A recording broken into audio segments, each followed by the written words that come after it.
मित्रांनो नमस्कार. मी बाबाराव मुसळे. सारं काही बाबाराव मुसळे या माझ्या यूट्यूब चॅनलसाठी मी बुधवारी, शुक्रवारी आणि रविवारी माझ्या नवीन अक्करबोट्या या कादंबरीचं कथन करत असतो. आज शुक्रवार आहे. आत्तापर्यंत आपण 31 भाग पाहिलेले आहेत. आज आपल्याला 32वा भाग पाहायचा आहे. 31व्या भागामध्ये अध्यक्षांनी रत्नाला ऑफिसात एकटीला थांबायला सांगून तिला काही अवघड असे प्रश्न विचारले किंवा तिच्याशी अवघड अशा गोष्टी करण्याचा प्रयत्न केला की ज्यामुळे ती थोडीशी मनातल्या मनात संतापली आणि ते सगळं असह्य होऊन ती बाहेर पडली आणि जिथं हेडमास्तर आणि इतर लोक थांबलेले होते त्या गुलमोहराच्या दाराकडे ती गेली. तिचं हे जे वागणं आहे हे वागणं अध्यक्षांना सहन झालं नाही. अध्यक्षसुद्धा तिच्या मागोमागच तिथं आले आणि त्यांनी हेडमास्तरांना दटावून सांगितलं की या बाईला समजावून सांगा अध्यक्ष म्हणजे काय असते ते. ही माझ्याशी बरोबर वागत नाही, मी सांगतो तसं करत नाही, यानंतर पुन्हा असं झालं ना पाहिजे, यापुढे मी जेव्हा येईन त्यावेळेस मी बघीन. आणि ते निघून गेले. बाईनं अध्यक्षांच्या मर्जीनुसार वागण्याऐवजी त्याची मर्जी मोडली. या गोष्टीचंच हेडमास्तरांना आणि त्यांच्यासोबत असणाऱ्या इतरांना नवल वाटलं. खरं म्हणजे आत्तापर्यंत या शाळेमध्ये एकाही शिक्षकानं अध्यक्षांची त्यांनी जी गोष्ट म्हटली असेल ती गोष्ट नाकारली किंवा केली नाही असं कधीही घडलं नाही. आणि ही बाई मात्र अध्यक्ष तिच्याशी बोलत असताना थेट बाहेर पडून इकडे बाहेर आली. म्हणजे फार फार कमाल केली तिनं. आणि मग ही गोष्ट हेडमास्तरांनी स्टाफच्या सगळ्याच लोकांना सांगितली. सगळ्यांना नवल वाटलं. त्यातल्या 1-2 जणांनी असंही म्हटलं की काय सर, अहो आपण बाया, ह्या बाई म्हणजे पुरुष, खरा पुरुष. शिवाजी महाराजांच्या अंगी जी तडफ होती ती या माऊलीच्या अंगी आहे. आपण काय मुरदाळ शेंदाळ शिपाई. मला सांगा आतापर्यंत आपण त्या माणसाला डोनेशन दिलं, त्यानं मागितलं तितकं दिलं, पण तरीसुद्धा तो आजही आपल्याकडून दरवर्षी 15,000 ते 20,000 रुपये काढतो. आपल्यातला एक जण तरी कधी म्हटला देत नाही म्हणून? आपली दातखिळीच बसते. पण बघा या बाईनं एक शब्दही न बोलता जे करायला पाहिजे ते करून दाखवलं. खरं म्हणजे या बाई आपल्यासाठी आदर्श आहेत आणि आपणही या बाईच्या पाठीमागं ठामपणे उभं राहायला पाहिजेत की अध्यक्ष काय तिच्यावर सोबत कमी जास्त काही करू शकतात. हिंमत झाली ना पाहिजे अध्यक्षांची. आणि सगळ्या लोकांनी त्या लोकांना इतका आनंद झाला की त्यांनी लहान लेकरासारख्या घोषणा द्यायला सुरुवात केली. शिवाजी महाराज की जय, जय जिजाऊ, जय शिवाजी, जय जिजाऊ, जय शिवाजी. त्यांना या रत्नामध्ये जिजाऊ दिसली आणि ते आता शिवाजी बनले होते. परिस्थिती बदलते. एकी जर असेल तर परिस्थिती बदलते हे त्या लोकांच्या लक्षात आलं. आणि मग त्याच्यानंतर जेव्हा जेव्हा जेव्हा जेव्हा अध्यक्ष रत्नासाठीच आता ह्या लोकांना कळलं होतं सगळ्या की रत्नासाठीच ते शाळेमध्ये येत होते, तेव्हा रत्ना आणि ते दोघेच राहतील अशा पद्धतीची जी परिस्थिती आधी अध्यक्षांना निर्माण केली होती तशी परिस्थिती हे लोक निर्माण करू देत नव्हते. दर 2-3 मिनिटाला, दर 4 मिनिटाला, दर 5 मिनिटाला कोणी ना कोणी काही ना काही निमित्तानं ऑफिसमध्ये जात होता आणि अध्यक्षांच्या रत्नाशी बोलण्याच्या बाबतीत अडथळा आणत होता. पण खरं म्हणजे हे आता अध्यक्षाचं येणंच बंद करायला पाहिजेत. आणि मग एक दिवस मोठ्या हिमतीनं सगळ्या लोकांनी म्हटलं की साहेब तुम्ही काहीही म्हणा, पण तुम्ही जे इथे येता, शाळेत येता आणि ह्या बाईंना उभं करून त्यांच्याशी बोलता हे बरोबर नाही. शाळेतली मुलं याची चर्चा करतायत कालच एक पालक मला असा म्हणाला होता की काय शोभते काय आहे, त्या बाईला काय शाळेत याच्यासाठी घेतलं काय तुमच्या अध्यक्षानं. तेव्हा कृपा करून तुम्ही हा प्रकार बंद करा. आणि त्यानंतर तो खरंच बंद झाला. मग रत्ना पुढच्या काळामध्ये त्या शाळेमध्ये इतकी रमली की जणू तिला आपली स्वतःची शाळा आहे असं वाटायला लागलं. आणि त्याचा आणखी एक परिणाम असा झाला की रत्नाच्याच गावातून तिच्यासोबत आता जवळपास म्हणजे गेल्या 5 वर्षामध्ये तिच्यासोबत जवळपास 15 ते 20 मुली येऊ लागल्या.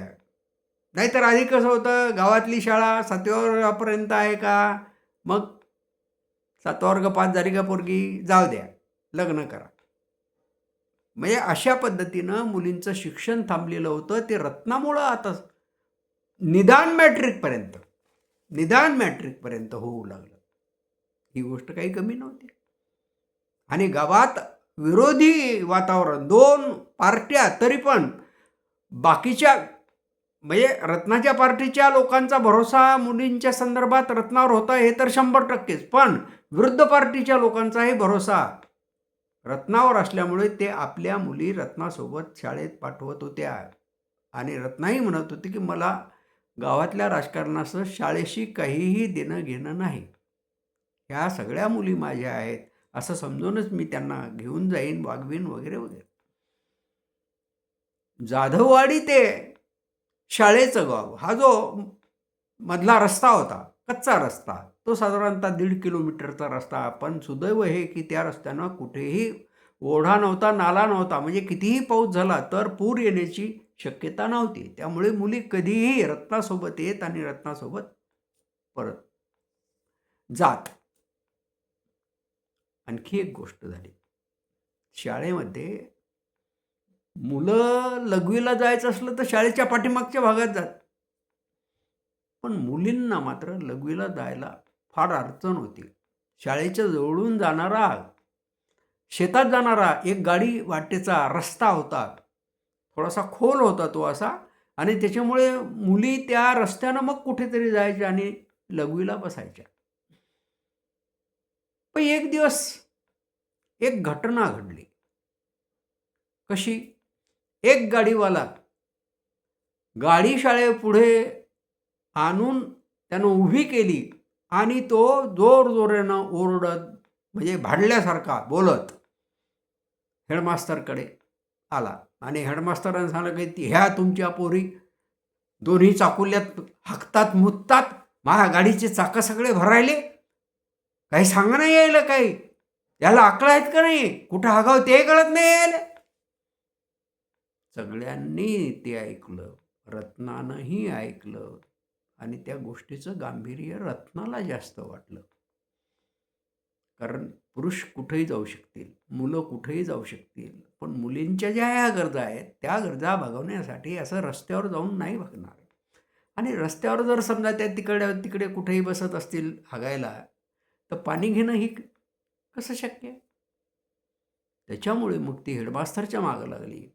सगळ्या शिक्षकांच्या मीटिंगमध्ये तिनं हा विषय मांडला की तुम्ही काही करा सर, पण हे झालं पाहिजे, मुत्री झाली पाहिजे मुलींच्यासाठी. आणि हेडमास्टरही अध्यक्षाच्या मागं लागले आणि शाळेच्या एका कोपऱ्यामध्ये मुलींसाठी म्हणून मुत्री तयार केली. पण त्याचंही जरा वेगळंच होऊ लागलं. गावातले काही टगे पोरं शाळा बंद झाली की त्या मुत्रीमध्ये उतरत आणि मग तिथं हागत. म्हणजे इतकी घाण की तिथं त्या लघवीला जाणाऱ्या मुलींना उभंसुद्धा राहावं असं वाटत नव्हतं. आणि याच्यातून मग आणखी एक प्रश्न आला की पुन्हा तोच प्रश्न रत्नानं मांडला सगळ्या मीटिंगमध्ये की आता हे कसं व्हायलं की एक तर मुतारी झाली पण तिची देखरेख नाही. आपण शाळा आहे तोपर्यंतच इथं राहतो आणि शाळा संपली की मग इथं कोणीच नसते. आणि त्याच्यामुळे हे बाहेरचे टगे पोरं जे असतात ते घाण करतात. तर याच्यासाठी सगळ्यांना मी विनंती करते की आपण सगळेजण जे काही येतील ते हिश्श्यावर असे पैसे जमा करू आणि एक महिनदार ठेवू.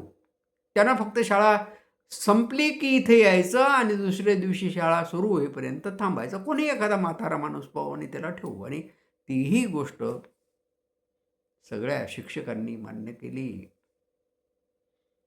तिसरी गोष्ट एक, बकाराम जो होता तो शाळेपासून जरा दूर असणाऱ्या विहिरीहून डोक्यावर पाणी आणत होता.